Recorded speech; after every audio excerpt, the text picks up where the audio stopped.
네, 안녕하세요. 보충 수업을 맡게 된 서쌤입니다. 네, 여러분 선거법이 통과가 됐는데요. 사실 이 선거법의 가장 대표적인 내용은 제가 생각하기에 두 가지로 볼 수 있을 것 같아요. 맨 첫 번째는 18세 청소년 선거권 통과, 그리고 두 번째는 준연동형 비례대표제가 통과되었다. 이 두 가지로 볼 수 있을 것 같은데요. 사실 준연동형 비례대표제가 무엇인지 잘 모르시는 분들이 많은 것 같아서 제가 간단하게 설명하는 영상을 준비해봤습니다.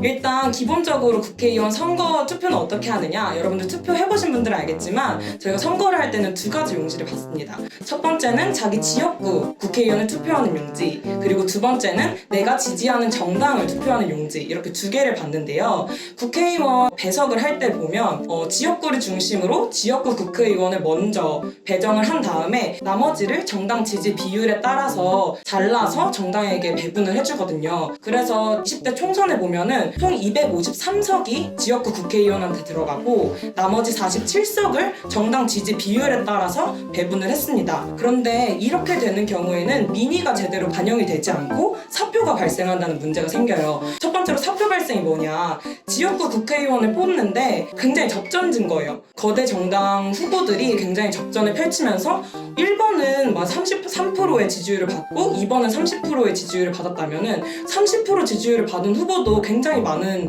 표를 받았음에도 불구하고 1등만 당선되는 이 제도 때문에 당선되지 못하는 거죠.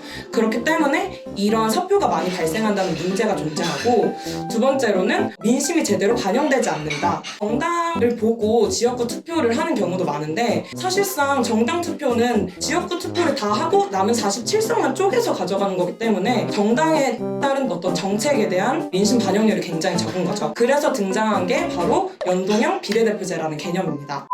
연동형 비례대표제란 뭐냐, 국회의원 300석이 이렇게 있다 하면 그걸 지역구 먼저 준 다음에 47석을 배분을 하는 개념이 아니라 그 300석을 먼저 정당 지지율에 따라서 분류를 한 다음에 그 정당이 차지한 지역구 의석을 빼고 나머지를 정당 득표율에 따라서 다시 분배를 하는 개념입니다. 그러니까 만약에 A당이 정당 지지율로 30%의 정당 지지율을 받았다, 그러면 300석 중에서 90석을 이 정당이 차지할 수 있는 거죠. 그런데 만약에 그 정당을 기반으로 하는 국회의원이 30명이 당선이 되었다 하면 나머지 60%를 배분받을 수 있는 겁니다. 그런데 만약에 100석이 됐다, 90석이 정당이 배석받을 수 있는 의석 수인데 100명이 되었다 하면은 그 10명은 유지하고 나머지 비례대표는 한 명도 못 받게 되는 거죠. 이렇게 하는 게 연동형 비례대표제인데요. 지금 우리가 통과된 법률은 준연동형 비례대표제라고 불립니다. 그 이유는 연동률이 100%가 아니라 50%이기 때문인데요.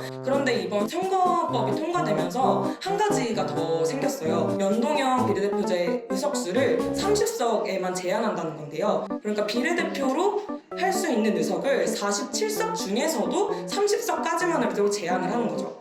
그러니까 47석 중에서 30석만 50%의 연동률을 적용하고 나머지 17석은 기존에 하던 방식대로 그거 17석을 다시 한 번 더 정당에 따라서 쪼개겠다는 그러한 제도를 준연동형 비례대표제라고 할 수 있습니다. 네, 이렇게 말씀드리면 실감이 안 나니까 이제 실전으로 들어가서 보도록 하겠습니다.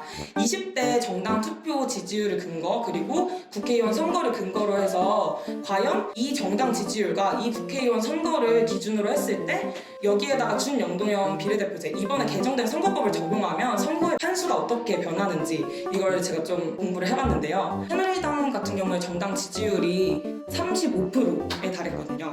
그리고 더불어민주당은 27.5%, 국민의당이 28.7%, 그리고 정의당이 7.8% 이렇게 가져갔단 말이에요. 그래서 새누리당 같은 경우에는 지역구를 105명, 그리고 비례대표를 17명, 더불어민주당 같은 경우에는 110명, 13명, 국민의당 같은 경우에는 25명, 13명, 정의당 같은 경우에는 2명, 4명 이렇게 당선을 시켰어요.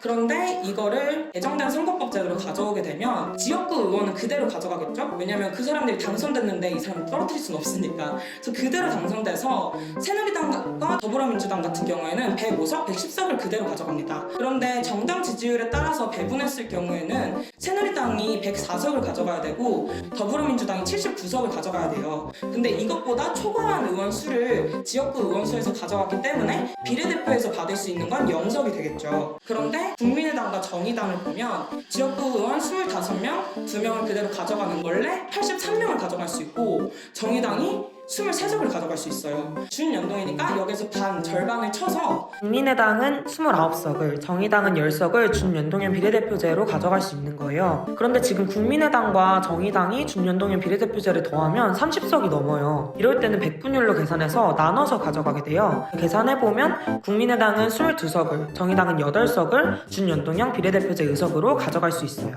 근데 이렇게 해도 또 나머지 17명이 남아요. 그럼 17명을 기존의 비례대표 방식으로 또 나누는 거예요. 그렇게 되면 새누리당은 6석, 그리고 더불어민주당, 국민의당이 각각 5석, 그리고 정의당이 1석을 가져가게 되는 거죠. 그러니까 현행 선거법을 보면은 3가지로 나눌 수 있는 거예요. 지역구, 그리고 준연동 비례대표로 당선된 의원, 그리고 기존의 나머지 17명을 나눠서 당선된 비례대표 의원, 이렇게 나눠서 진행이 되는 거죠.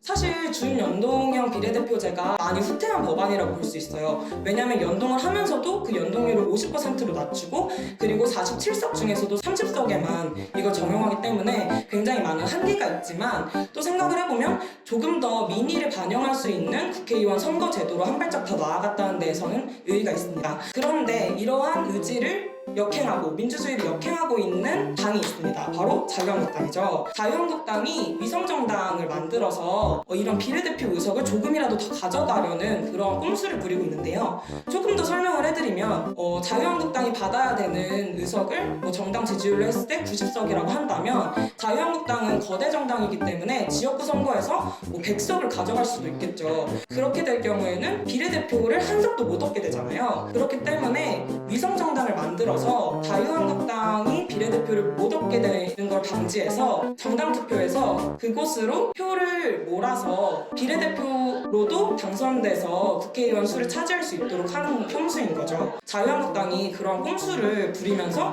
민주주의를 역행하고 민의를 제대로 반영하려는 선거구 제도를 망치고 있다, 이렇게 볼 수 있겠습니다. 이렇게 해서 이번에 개정된 선거법안을 좀 살펴보았는데요. 사실 말로만 들으면 어려우시니까 띄웠던 도표들도 함께 참고해보시면서 머릿속으로 계산을 하면서 한번 보시고 더 궁금한 점이 있으시면 댓글로 남겨주시면 다음 방송이나 댓글로 답변 드리도록 하겠습니다. 안녕! 여기까지 하겠습니다. 선생님 포충 수업!